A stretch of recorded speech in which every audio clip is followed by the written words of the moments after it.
ആകാശവാണി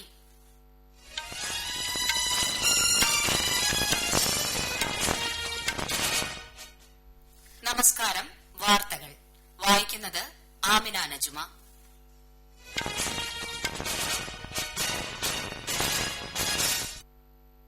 പ്രധാന വാർത്തകൾ. ശാസ്ത്ര സാങ്കേതിക മേഖലകളിൽ പരിഷ്കാരത്തിനും മാറ്റത്തിനും സർക്കാർ പ്രതിജ്ഞാബദ്ധമാണെന്ന് പ്രധാനമന്ത്രി നരേന്ദ്രമോദി. പ്രതിരോധ മേഖലയിലെ സ്വകാര്യ പങ്കാളിത്തം പ്രോത്സാഹിപ്പിക്കാൻ ഒട്ടേറെ നടപടികൾ കൈക്കൊണ്ടതായി രാജ്യരക്ഷാമന്ത്രി രാജ്നാഥ് സിംഗ്. ഡൽഹിയിൽ സമരം ചെയ്യുന്ന കർഷകരുമായി കേന്ദ്രമന്ത്രി സംഘം ഇന്ന് 5ാംഘട്ട ചർച്ച നടത്തും. രാജ്യത്തെ കോവിഡ് രോഗമുക്തി നിരക്ക് 94.20%. കേരളത്തിൽ ഇന്നലെ രോഗമുക്തരായത് 5500ഓളം പേർ. കേരളത്തിൽ തദ്ദേശ തെരഞ്ഞെടുപ്പ് പ്രചാരണം ഉച്ചസ്ഥായിയിൽ. 1ാം ഘട്ടത്തിലേക്കുള്ള പരസ്യ പ്രചാരണം നാളെ അവസാനിക്കും. ISL ഫുട്ബോളിൽ ബംഗളൂരു FC ചെന്നൈയിൻ FCയെ തോൽപ്പിച്ചു. വാർത്തകൾ വിശദമായി.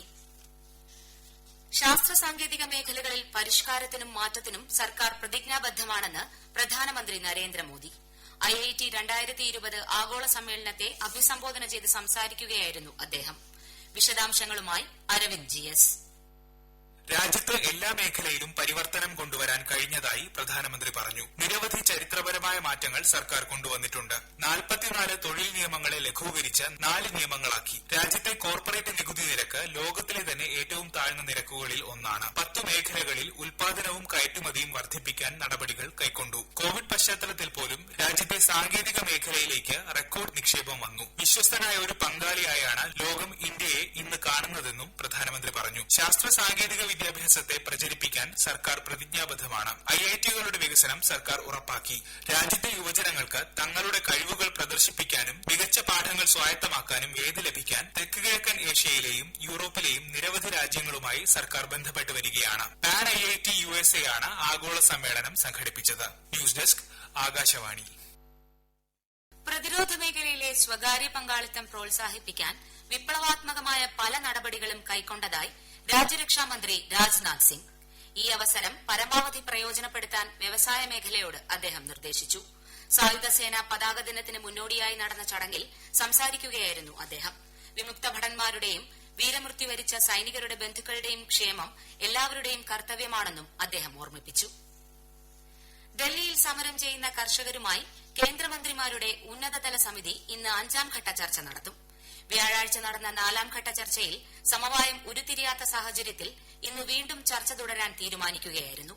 കേന്ദ്ര കൃഷിമന്ത്രി നരേന്ദ്രസിംഗ് തോമർ, റെയിൽവേ മന്ത്രി പീയൂഷ് ഗോയൽ തുടങ്ങിയവരും 40 കർഷക പ്രതിനിധികളുമായായിരുന്നു ചർച്ച നടത്തിയത്. കോവിഡ് വാക്സിൻ ഏതാനും ആഴ്ചകൾക്കുള്ളിൽ തന്നെ രാജ്യത്ത് ലഭ്യമാക്കാനാകുമെന്ന് പ്രധാനമന്ത്രി നരേന്ദ്രമോദി. വില കുറഞ്ഞതും ഫലപ്രദവുമായ കോവിഡ് വാക്സിനു വേണ്ടി ലോകം ഇന്ത്യയിലേക്ക് ഉറ്റുനോക്കുകയാണെന്നും സർവകക്ഷി യോഗത്തെ അഭിസംബോധന ചെയ്യവെ പ്രധാനമന്ത്രി പറഞ്ഞു. രാജ്യത്ത് വികസിപ്പിച്ചു വരുന്ന 8 വാക്സിനുകൾ പരീക്ഷണത്തിന്റെ വിവിധ ഘട്ടങ്ങളിലാണ്. വാക്സിൻ നൽകുന്നതിന്റെ മുൻഗണനാക്രമം സംസ്ഥാനങ്ങളോട് ചർച്ച ചെയ്ത് തീരുമാനിക്കുമെന്നും പ്രധാനമന്ത്രി അറിയിച്ചു. കോവിഡ് പ്രതിസന്ധി ചർച്ച ചെയ്യാൻ വിളിച്ചു ചേർത്ത ഐക്യരാഷ്ട്രസഭയുടെ പ്രത്യേക സമ്മേളനം ഇന്നലെ നടന്നു. കോവിഡ് വാക്സിൻ ഏവർക്കും ലഭ്യമാക്കണമെന്നും സമ്പന്ന രാഷ്ട്രങ്ങൾ ഇതിനായി വികസ്വര രാഷ്ട്രങ്ങളെ സഹായിക്കണമെന്നും ഐക്യരാഷ്ട്രസഭ സെക്രട്ടറി ജനറൽ അന്റോണിയോ ഗുട്ടറസ് പറഞ്ഞു.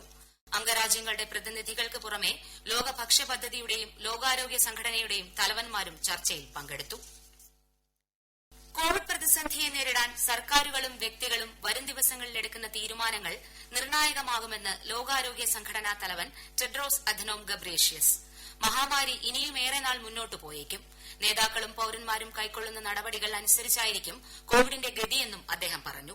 പൊതുജനങ്ങൾ കൂടുതൽ ക്ഷമയും ജാഗ്രതയും പ്രകടിപ്പിക്കണമെന്നും അദ്ദേഹം കൂട്ടിച്ചേർത്തു. രാജ്യത്തെ പ്രതിദിന കോവിഡ് സ്ഥിരീകരണ നിരക്ക് 4% താഴെ മാത്രമാണെന്ന് കേന്ദ്ര ആരോഗ്യ മന്ത്രാലയം. കഴിഞ്ഞ 27 ദിവസങ്ങളായി പ്രതിദിന രോഗികളുടെ എണ്ണം 50,000-ൽ താഴെ മാത്രമാണ്. ഇതുവരെ ആകെ 90 ലക്ഷത്തിലേറെ പേർ കോവിഡ് രോഗമുക്തി നേടി. രാജ്യത്തെ രോഗമുക്തി നിരക്ക് 94.2% ഉയർന്നു.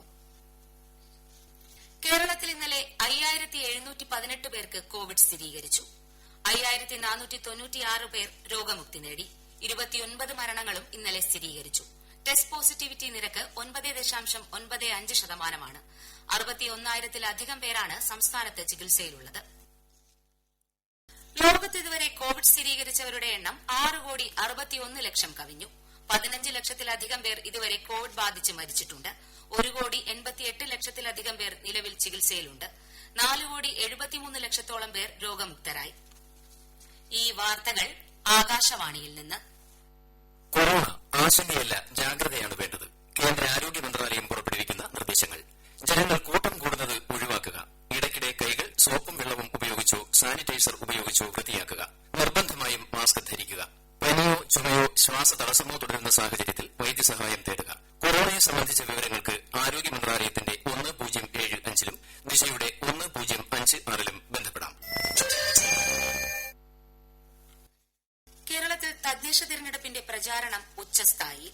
ആദ്യഘട്ട വോട്ടെടുപ്പ് നടക്കുന്ന 5 ജില്ലകളിൽ പരസ്യപ്രചാരണം നാളെ വൈകിട്ട് 6 മണിക്ക് അവസാനിക്കും. തിരുവനന്തപുരം, കൊല്ലം, പത്തനംതിട്ട, ആലപ്പുഴ, ഇടുക്കി ജില്ലകളിൽ ചൊവ്വാഴ്ചയാണ് വോട്ടെടുപ്പ്.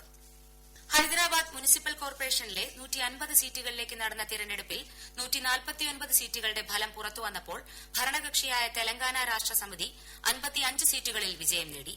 അസദുദ്ദീൻ ഒവൈസിയുടെ AAMIM 44 സീറ്റുകളിലും ബിജെപി 48 സീറ്റുകളിലും വിജയം നേടി. കോൺഗ്രസ് 2 സീറ്റുകളിൽ വിജയിച്ചു. മൂന്നാർ കടലിടുക്കിലെത്തിയ അതിതീവ്ര ന്യൂനമർദ്ദം അടുത്ത 12 മണിക്കൂറിൽ അവിടെ തന്നെ തുടരുമെന്നും ശക്തി കുറഞ്ഞ് തീവ്ര ന്യൂനമർദ്ദമായി മാറുമെന്നും കേന്ദ്ര കാലാവസ്ഥാ വകുപ്പ്. നിലവിൽ അതിതീവ്ര ന്യൂനമർദ്ദത്തിന്റെ പരമാവധി വേഗത മണിക്കൂറിൽ 45 മുതൽ 55 കിലോമീറ്റർ വരെയാണ്. കേരളത്തിലേക്ക് എത്തുമ്പോൾ കാറ്റിന്റെ വേഗത മണിക്കൂറിൽ ഏകദേശം 30 മുതൽ 40 കിലോമീറ്ററായി മാറാനാണ് സാധ്യത. സംസ്ഥാനത്ത് ശക്തമായതോ അതിശക്തമായതോ ആയ മഴയ്ക്ക് സാധ്യതയുണ്ട്. മീൻപിടുത്തത്തിന് ഏർപ്പെടുത്തിയിരിക്കുന്ന നിരോധനം തുടരും. നിവാർ ചുഴലിക്കാറ്റ് നാശം വിതച്ച തമിഴ്നാട്ടിലെയും പുതുച്ചേരിയിലെയും പ്രദേശങ്ങളിൽ കേന്ദ്ര സംഘം ഇന്ന് സന്ദർശനം നടത്തും. കേന്ദ്ര ആഭ്യന്തര വകുപ്പ് ജോയിന്റ് സെക്രട്ടറി അശുതോഷ് അഗ്നിഹോത്രി നയിക്കുന്ന 8-അംഗ സംഘം 4 ദിവസത്തേക്കാണ് സന്ദർശനം നടത്തുന്നത്. കഴിഞ്ഞ മാസം 25-നും 26-നും വീശിയടിച്ച ചുഴലിക്കാറ്റ് വ്യാപകമായ കൃഷിനാശത്തിന് കാരണമായിരുന്നു. മുഖ്യമന്ത്രി എടപ്പാടി പളനിസ്വാമിയുമായി സംഘം സംസാരിക്കും. ലക്ഷദ്വീപ് അഡ്മിനിസ്ട്രേറ്റർ ദിനേശ്വർ ശർമ്മയുടെ വിയോഗത്തിൽ പ്രധാനമന്ത്രി നരേന്ദ്രമോദി അനുശോചനം രേഖപ്പെടുത്തി. ഇന്ത്യയുടെ സുരക്ഷാ പോലീസ് സംവിധാനങ്ങൾക്ക് വലിയ സംഭാവന നൽകിയ വ്യക്തിയായിരുന്നു ശർമ്മ. നിരവധി ഭീകരവിരുദ്ധ പ്രവർത്തനങ്ങളിൽ അദ്ദേഹം പങ്കാളിയായിരുന്നുവെന്നും പ്രധാനമന്ത്രി വ്യക്തമാക്കി. ISL ഫുട്ബോളിൽ ബംഗളൂരു FC ചെന്നൈയിൻ FCയെ തോൽപ്പിച്ചു. ബാംബോലിം സ്റ്റേഡിയത്തിൽ ഇന്നലെ നടന്ന മത്സരത്തിൽ നായകൻ സുനിൽ ഛേത്രിയാണ് വിജയഗോൾ നേടിയത്. ലീഗിൽ ബംഗളൂരുവിന്റെ ആദ്യ വിജയമാണ്. 3 മത്സരങ്ങളിൽ 5 പോയിന്റുമായി ബംഗളൂരു 3-ാം സ്ഥാനത്താണ്. ഇന്ന് നോർത്ത് ഈസ്റ്റ് യുണൈറ്റഡ് ഈസ്റ്റ് ബംഗാളിനെ നേരിടും. ഓസ്ട്രേലിയയ്ക്കെതിരായ 2020 പരമ്പരയിലെ ആദ്യ മത്സരത്തിൽ ഇന്ത്യ 11 റൺസിന് ജയിച്ചു. ആദ്യം ബാറ്റിംഗിനിറങ്ങിയ ഇന്ത്യ നിശ്ചിത ഓവറിൽ 7 വിക്കറ്റ് നഷ്ടത്തിൽ 161 റൺസ് നേടി. 51 റൺസ് നേടിയ KL രാഹുലും 44 റൺസ് നേടിയ ജഡേജയും മികച്ച പ്രകടനം കാഴ്ചവച്ചു.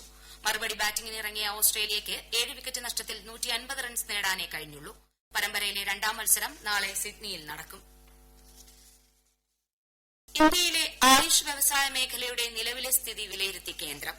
കേന്ദ്ര വാണിജ്യമന്ത്രി പീയൂഷ് ഗോയലും ആയുഷ് മന്ത്രാലയത്തിന്റെ ചുമതലയുള്ള കേന്ദ്ര സഹമന്ത്രി ശ്രീപദ് നായിക്കിന്റെയും നേതൃത്വത്തിലാണ് വെർച്വൽ കൂടിക്കാഴ്ച നടന്നത്.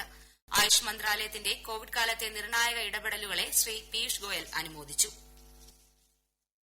കനേഡിയൻ പ്രധാനമന്ത്രിയും ചില ക്യാബിനറ്റ് മന്ത്രിമാരും ഇന്ത്യയിലെ കർഷക സമരവുമായി ബന്ധപ്പെട്ട വിഷയത്തിൽ അഭിപ്രായ പ്രകടനം നടത്തിയത് അംഗീകരിക്കാനാവില്ലെന്ന് ഇന്ത്യ. ഇത് രാജ്യത്തിന്റെ ആഭ്യന്തര കാര്യത്തിലുള്ള ഇടപെടലാണെന്നും ഇത്തരം നടപടികൾ ആവർത്തിക്കുന്നത് ഇരു രാഷ്ട്രങ്ങളും തമ്മിലുള്ള ബന്ധത്തെ സാരമായി ബാധിക്കുമെന്നും വിദേശകാര്യ മന്ത്രാലയം കനേഡിയൻ ഹൈക്കമ്മീഷണറെ അറിയിച്ചു. പ്രധാന വാർത്തകൾ വീണ്ടും. ശാസ്ത്ര സാങ്കേതിക മേഖലകളിൽ പരിഷ്കാരത്തിനും മാറ്റത്തിനും സർക്കാർ പ്രതിജ്ഞാബദ്ധമാണെന്ന് പ്രധാനമന്ത്രി നരേന്ദ്രമോദി. പ്രതിരോധ മേഖലയിലെ സ്വകാര്യ പങ്കാളിത്തം പ്രോത്സാഹിപ്പിക്കാൻ ഒട്ടേറെ നടപടികൾ കൈക്കൊണ്ടതായി രാജ്യരക്ഷാമന്ത്രി രാജ്നാഥ് സിംഗ്. ഡൽഹിയിൽ സമരം ചെയ്യുന്ന കർഷകരുമായി കേന്ദ്രമന്ത്രി സംഘം ഇന്ന് 5-ാം ഘട്ട ചർച്ച നടത്തും.